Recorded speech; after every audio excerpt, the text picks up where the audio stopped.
जोहार दोस्तों, आपका स्वागत है आपके अपने यूट्यूब चैनल मेकर स्टडी 4 में। इस वीडियो में हम लोग देखेंगे एक सुंदर नागपुरी लोक कथा जिसका नाम है शीत बसंत।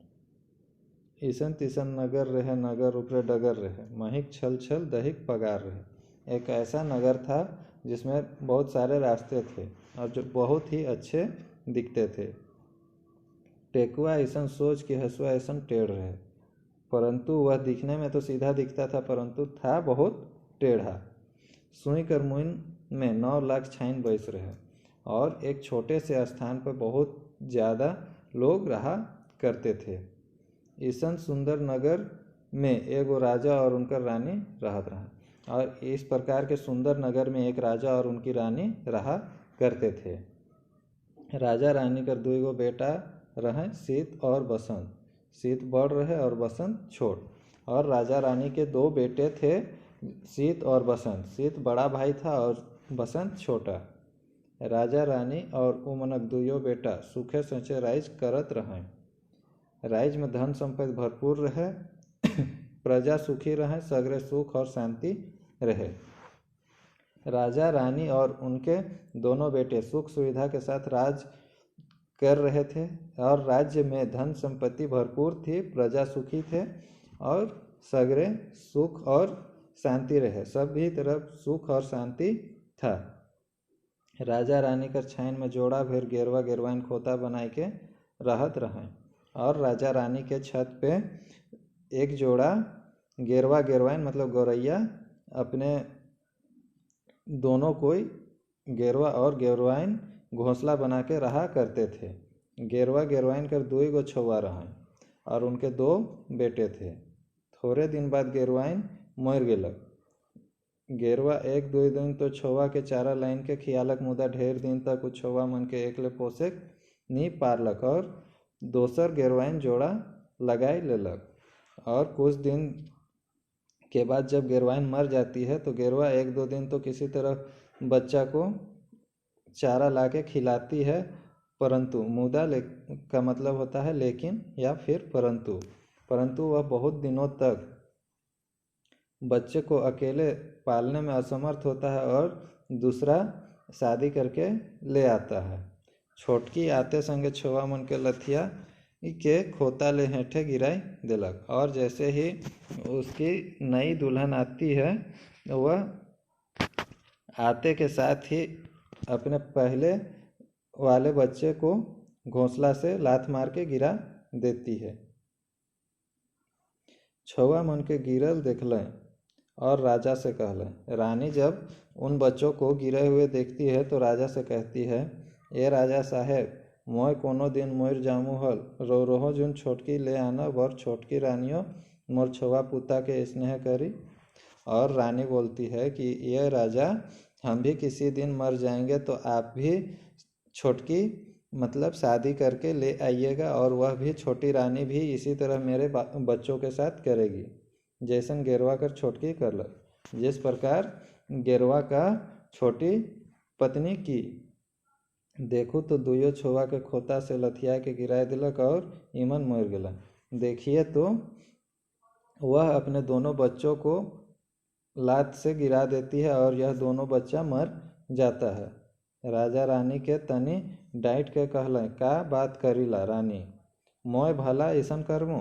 और राजा अपनी रानी को थोड़ा डांट के कहते हैं कि क्या बात करते हैं, हम ऐसा भला करेंगे। एखन तो हमरे माई छौवा नीके सुखे आही, अभी तो हम लोग सभी परिवार अच्छे से सुख शांति के साथ हैं।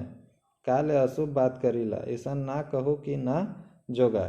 क्यों अशुभ बात करते हैं, और आप ऐसा मत कहिए कि जो बर्दाश्त न हो। लेकिन विधि कर खेल ईसन की थोड़े दिन बाद रानी मोर गेलें और राजा नावा रानी ले लान लाए। परंतु विधि का खेल ऐसा कि कुछ दिन के बाद रानी मर जाती है और राजा नई रानी लेके आते हैं। छोटकी रानी आते हैं साथ शीत बसंत के साधक लागल और छोटी रानी आते के साथ ही शीत और बसंत को साधने लगती है मतलब सताने लगती है। उमनक थरिया में नीचे भूसा राख रहें और ऊपरे से भात के उलझ देते रहें। और वह छोटी रानी नई रानी उन लोगों के थाली के नीचे भूसा रख देती थी और ऊपर से भात को परोस देती थी। शीत बसंत दिनों दिन दुबराए लागल। शीत और बसंत दिनों दिन दुबले होने लगे। राजा के इस सब बातक कोनो पता नहीं रहे। एक दिन तो हद हो गेलक और राजा को इन सब बातों का कुछ पता नहीं था, परंतु एक दिन तो हद हो गया। रानी अपन गोटा गतर में दही के माइक ले लाई और बिलायर से गोदरुआई के लहू लुहान हो गेला। और रानी अपने पूरे शरीर में दही को माख लेती है और बिल्ली से गोदरुआना मतलब नोचवाना होता है। बिल्ली उनको नोच लेती है। राजा जब आले तब कहले, देखो तो रोर बेटा मन मोके चाय कोइत के कैसन कर दे हैं। और ऐसे हो जाने के बाद जब राजा आते हैं तो उनको रानी बताती है कि देखिए तो आपका बेटा सब हमको चाप के मतलब काटना और कोत के कैसा कर दिया है। मैं जब तक शीत बसंत कर लहू से नी नहामू और उ मनक चायरो आँख के गुलेर गोरहा बनाए के नी खेलमू, मोर कर्जा नी जोड़ई ना मोर खीस ठंडई। और वह रानी अपने राजा को कहती है, हम जब तक शीत और बसंत के खून से नहीं नहाएंगे और उन लोगों के चारों आँखों से गुर्देल नहीं खेलेंगे तब तक मेरे कलेजे को शांति नहीं मिलेगी और ना ही हमारा गुस्सा ठंडा होगा। इतना कह के रानी खटवास पटवास ले लाई और इतना कह के रानी चुपचाप चली जाती है। राजा रानी कर बात के विश्वास कर ले लाई। वो खीसे काँपते कहलें, ऐजे शीत बसंत कर लहू और आँख हाजिर कर देमू रानी उठू। और रानी जब गुस्सा के अंदर चली जाती है, सो जाती है, तो राजा रानी को के बात पे विश्वास कर लेते हैं और गुस्सा से काँपते हुए रानी से कहते हैं कि आज ही शीत और बसंत का खून आपको और उसके आँख लाके देंगे, सो उठ जाइए। राजा जल्लाद मन के बोलालें और हुक्म देलें कि शीत बसंत के मार के वो मनक लहू और आँख रानी ठीन पहुँचाए देल जाए। और राजा जल्लाद लोगों को हुक्म देते हैं कि शीत और बसंत को मार के उन लोगों का खून और आँख रानी को लाके पहुँचाया जाए। जल्लाद शीत बसंत के मारे के लिए सुनसान वन में ले गए, मगर दुयो राजकुमार के देख के उमनक हृदय दया से भर गेलक। और जल्लाद सब दोनों बच्चों को मारने के लिए जंगल में सुनसान स्थान पर ले जाते हैं, मगर उन लोगों के दशा को देख के जल्लाद को दया आ जाता है। उमन शीत बसंत के सब बात बताए दिलाएं और उमन के पहाड़ कर माड़ा में लुकाए दिलाएं। और जल्लाद शीत और बसंत को सारी बातें बता देते हैं और उन लोगों को एक गुफा में छिपा के, माड़ा मतलब गुफा में छुपा के देते हैं। रानी ठीन लेजे के लिए उमन 2 गो हरिन के मार लाएं। उन बच्चों को छुपा देने के बाद रानी के पास ले जाने के लिए उन लोगों ने 2 हिरन को मारते हैं और उकरे लहू के रानी के दिलाएं और उन्हीं के हिरन के खून को ही रानी को देते हैं। रानी बड़ा खुश होला और जल्लाद मन के ढेर धन दौलत दिलाएं और रानी बहुत ही खुश होती है और जल्लादों को बहुत सारा धन दौलत देती है। शीत बसंत कतना देरी माड़ा में रहते हैं। उमन हुआ से निकस के दोसर राजदन जाए लागल और शीत और बसंत दोनों भाई कितना देर उस गुफा में रहते। वे लोग वहाँ से निकल के और दूसरे राज्य की तरफ जाने लगते हैं। जाते जाते आखा खोह बिजुबन में पहुँच गए, जहाँ ना चरयाक चित्र है ना मनवाक मित्र है। और जाते जाते वह बहुत ही घने जंगल में पहुँच जाते हैं, जहाँ न तो चिड़िया का आवाज़ था और ना ही आदमी लोगों का था आना जाना था। जहाँ पाकल बाँस सिसकारी मारे तो काचा बाँस ओई करे। और मतलब कि केवल बाँस का पौधा ही पेड़ ही था, जहाँ बाँस जैसे आवाज़ करता है वह कर रहा था।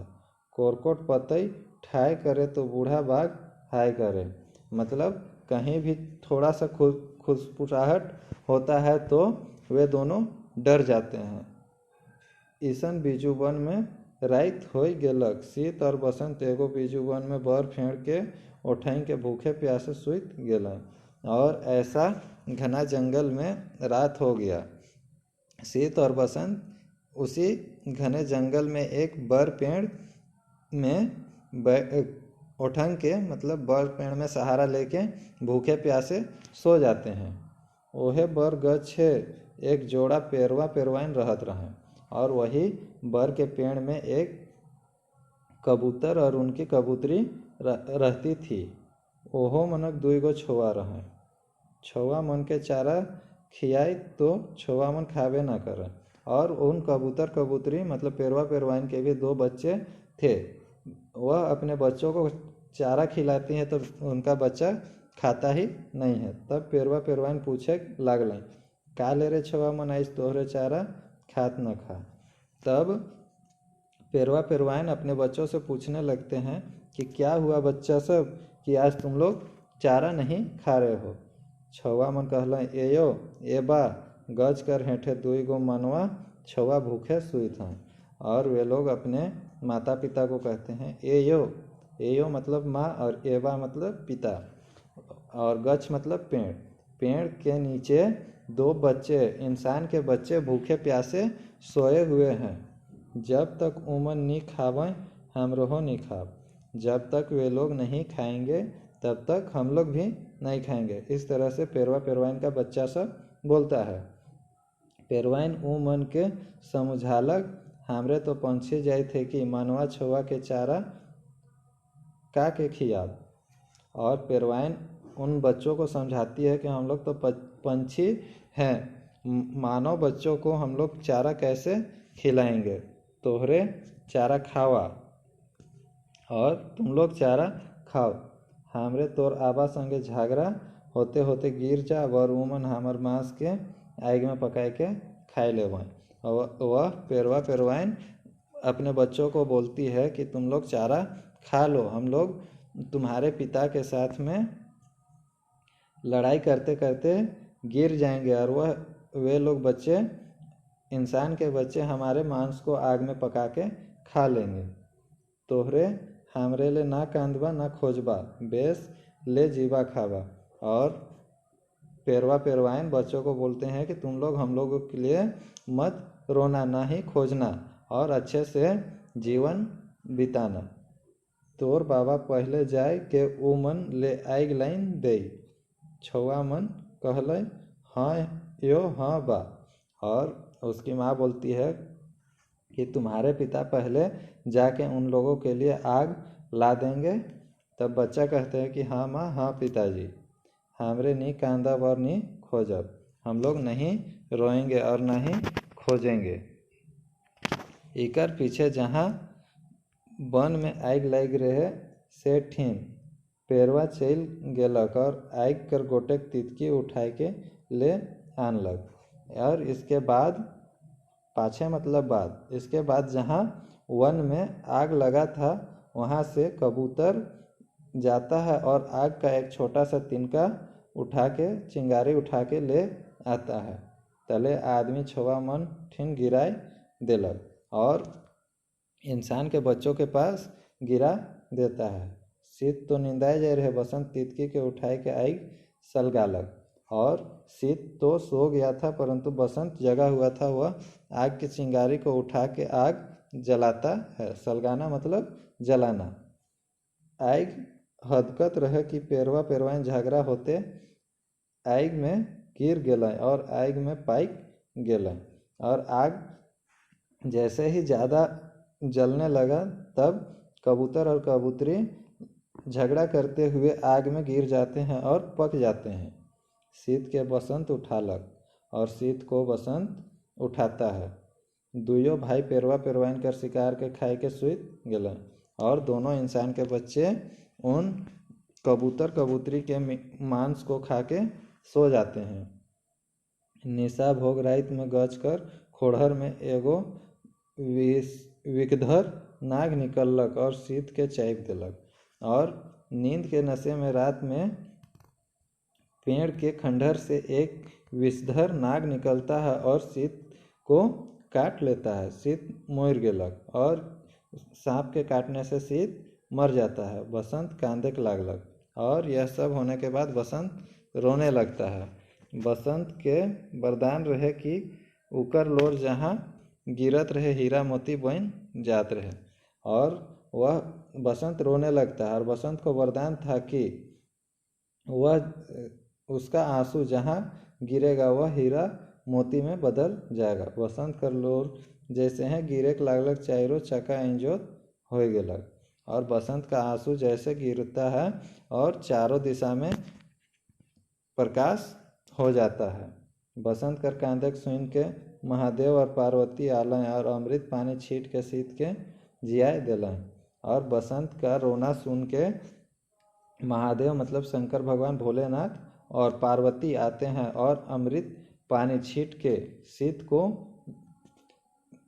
जो मृत्यु को प्राप्त कर चुका था उसको फिर से जिंदा कर देते हैं। दुयो भाई महादेव पार्वती के गोड़ लागलें और अपन दुख कह सुनालें। और दोनों भाई महादेव और पार्वती को प्रणाम करते हैं और अपना दुख कह के बताते हैं। महादेव पार्वती उमन के वरदान दिलें तो ओहे जगन सोना कर गढ़ बखरी बन गेलक और हीरा मोती अन्न धन कर भंडार भर गेलक। और महादेव उन लोगों को वरदान देते हैं और देते के साथ ही उस स्थान पर सोना का गढ़ बन जाता है, गांव बन जाता है और हीरा मोती अन्न धन के भंडार से भर जाता है। कुइयाँ पोखरा कोड़ाई गेलक, बाग बगीचा लायक गेलक, हंसा पेरवा ढूरे लागलन। और वहाँ कुआं तालाब कोड़ा गया, बाग बगीचा बन गया और वहाँ हंस और कबूतर वगैरह उड़ने लगे, घूमने लगे। थोड़े दिन बाद शीत बसंत अपन माय बाप के खोजे गेलें और पाए गेलें। और कुछ दिन के बाद शीत और बसंत अपने माता पिता को खोजने के लिए जाते हैं और उन लोगों को ढूंढ लेते हैं। राजा बूढ़ा हो के दुबराए जा रहे और जैसे वो लोग ढूंढते हैं तो देखते हैं कि उसके पिता वृद्ध होके बहुत पतले हो गए हैं। गढ़ बखरी उजैर जा रहे और उनका राजपाट उजड़ गया था। छोटकी रानी राजा के छोड़ के भाग जा रहे और उसकी छोटी रानी राज्य को और राजा को छोड़ के भाग गई थी। शीत बसंत ले कैंद कैंद के राजा अंधरा और असहाय हो जा रहे और शीत बसंत के लिए रो रो के राजा अंधा और बेसहारा हो गए थे। जब शीत बसंत अपने बाप कर इसन हालत के देखलें तो पोटराय के कांदक लागलें। और जब शीत और बसंत अपने पिता के ऐसे हालत को देखते हैं तो वे लोग उनको गले लगा के रोने लगते हैं। राजा आपन करनी ले छवा मन से सजा मांग के कांदे लागलें। और राजा भी अपने करनी कर्म के लिए अपने बच्चों से सजा मांग के रोने लगते हैं। शीत बसंत राजा के अपन गढ़ बकरी में ले गए और शीत बसंत राजा को अपने राज्य में ले जाते हैं। शीत बसंत राजा के अपन गढ़ बकरी में ले गए। धीरे धीरे राजा राज आँख कर रोशनी घुर आलक और धीरे धीरे राजा के आँख का रोशनी वापस आ जाता है। शीत बसंत कर बिहार दिवांगी कन्या मन से होलक और उमनक सुख सेच से राज राम करे लागल। और शीत बसंत का शादी देवांगी कन्या लोगों से हो जाता है और उन लोगों का राजपाट फिर से सुख शांति के साथ चलने लगता है। दोस्तों, यह कहानी यहीं समाप्त हुआ। धन्यवाद।